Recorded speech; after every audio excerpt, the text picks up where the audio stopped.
আমি জানি যে এই লোকটা আসছে বা যে মহিলাটা আসছে সে পাড়ায় পাড়ায় সবার বদনাম করে বেড়ায়, পরনিন্দা চর্চা করে।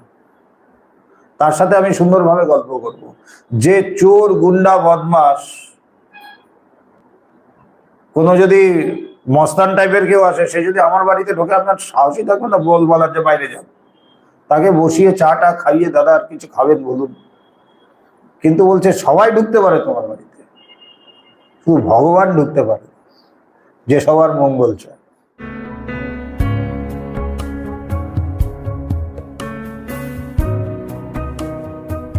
ঠাকুর স্বামীজির মাকে খুব ভয় পেতেন।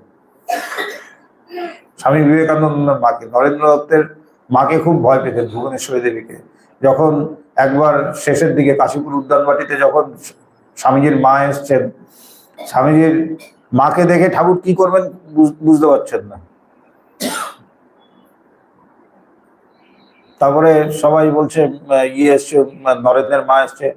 তা ঠাকুরের সেবার জন্য ওরা রাতের পর রাত থেকে যেত, বাড়িতে যেত না। তা স্বামীজির মা চিন্তিত, ছেলের উজ্জ্বল ভবিষ্যৎ, চাকরি বাকরি করবে, বিয়ে থা করবে, সংসার করবে, মাকে সুখ শান্তি দেবে, যা সবার হয়। তা সবাই বলছে যে নরেনের মা এসছে। ঠাকুর বলছে আরে নরেনকে ডাক, তাড়াতাড়ি ডাক। তা নরেনকে ডেকে নিয়ে আসা হয়েছে। তা আসার পরে নরেনকে দেখে, বিবেকানন্দকে দেখে তার মা বলছে কিন্তু তুই এতদিন হলো বাড়ি যাস না। বলছে আমি তোদের বাড়ি যেতে বলি, তোরা বাড়ি যাস না কেন? ইয়ে ঠাকুর বলছেন। বলে টলে বুঝিয়ে টুজিয়ে পাঠিয়ে দিল স্বামীজিকে, তার মার সাথে বাড়িতে পাঠিয়ে দিল। আর ভুবনেশ্বরী দেবীরা জানতো যে ঠাকুরই তো ওদেরকে টেনে রাখছে, বা ঠাকুরের ভালোবাসার জন্য ওরা দৌড়ে দৌড়ে আসছে, ভালোবাসাই হোক বা যাই বুঝে থাকুক। তখন বললো, তখন ভুবনেশ্বরী দেবী যেতে যেতে বলছেন নরেনকে, আচ্ছা নরেন, তোরা যে বলিস উনি এরকম করে, উনি তো কত সুন্দর, তোকে আমার সাথে পাঠিয়ে দিল, তোরা এরকম বলিস কেন? তখন স্বামীজি ঠাকুরের সম্বন্ধে একটা দারুণ কথা বলেছিল, যেটা প্রত্যেক অবতার পুরুষের সম্বন্ধেই প্রযোজ্য। বলছে মা, উনি চোরকে বলে চুরি করতে, আর গৃহস্থকে বলে সজাগ থাকতে, দুজনকেই দুই কথা বলে। বলে টলে স্বামীজি বলছে, মাকে বললো মা তুমি যাও, আমার একটা কাজ আছে, আমি আসছি, তুমি বাড়ি যাও, আমি পৌঁছাচ্ছি। বলে নেমে গেলেন, মার থেকে আলাদা হয়ে আবার কাশীপুরে চলে গেলেন স্বামীজি। তাই এরকমই ব্যাপারটা, এরকমই হয়। বোঝা খুব মুশকিল।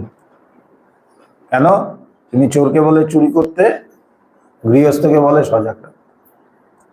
এবং ঠাকুর সবার বাড়িতে যেতে পারতেন না, কেন? পছন্দ করতেন না। কিছু কিছু ভক্তদের বাড়ি যেতেন, সবার বাড়ি থেকে পছন্দ করতেন না। ভগবান সেখানে একটা কথা খুব দারুণ বলেছে, যে তোমাদের বাড়িতে চোর গুন্ডা বদমাস ঢুকতে পারে। আমি জানি যে এই লোকটা আমার বাড়িতে আসছে, ঘুষ খায়, চুরি করে, কিন্তু তার সাথে কিন্তু সুন্দরভাবে বসে, সোফাতে বসে কথা বলে, হাই হ্যালো করে চলে যাবে। আমি জানি যে এই লোকটা আসছে বা যে মহিলাটা আসছে, সে পাড়ায় পাড়ায় সবার বদনাম করে বেড়ায়, পরনিন্দা চর্চা করে। তার সাথে আমি সুন্দরভাবে গল্প করব। যে চোর গুন্ডা বদমাস, কোনো যদি মস্তান টাইপের কেউ আসে, সে যদি আমার বাড়িতে ঢোকে, আপনার সাহসই থাকবে না বলার যে বাইরে যান। তাকে বসিয়ে চাটা খাইয়ে, দাদা আর কিছু খাবেন বলুন। কিন্তু বলছে সবাই ঢুকতে পারে তোমার বাড়িতে, শুধু ভগবান ঢুকতে পারে, যে সবার মঙ্গল চায়, যে কারো পরনিন্দা পরচর্চা করে না, শুধু সে ঢুকতে পারে।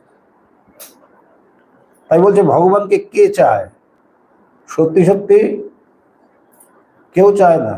খুব কম মানুষ আছে যে ভগবানকে চায়, খুব হাতে গোনা কয়েকজন যারা সত্যি সত্যি ভগবানকে চায়, সত্যি সত্যি ভগবানকে ভালোবাসে। কিন্তু মজা হচ্ছে যে ভগবান কিন্তু তুমি না চাইলেও তাকে সে ছাড়তে পারে। তোকে একটু জল দাও তো, একটু জল খা। তাকে সে ছাড়তে পারে না। সে ভগবানকে চাইছে না, কিন্তু ভগবান তাকে ছাড়তে পারে না। এই জন্য বলছে যে ভগবান কার? কার ভগবান? আজকে যে বিষয়টা, যে ভগবান কার? কার? সবার ভালো। যে তাকে চায় তারও, যে তাকে ভালোবাসে তারও, যে তাকে চায় না তারও সে ভালো করে, যে তাকে ভালোবাসে না তারও সে ভালো। আমার সূর্য ভাল লাগে না, তাই বলে আমি যদি বাইরে যাই, রাস্তায় নামি, সূর্যের আলো আমার গায়ে পড়বে না? পড়বেই। হয়তো আমি সূর্যকে গালাগালি দিচ্ছি, কিন্তু তাতে সূর্যের কিছু আসে যায় না। কেন?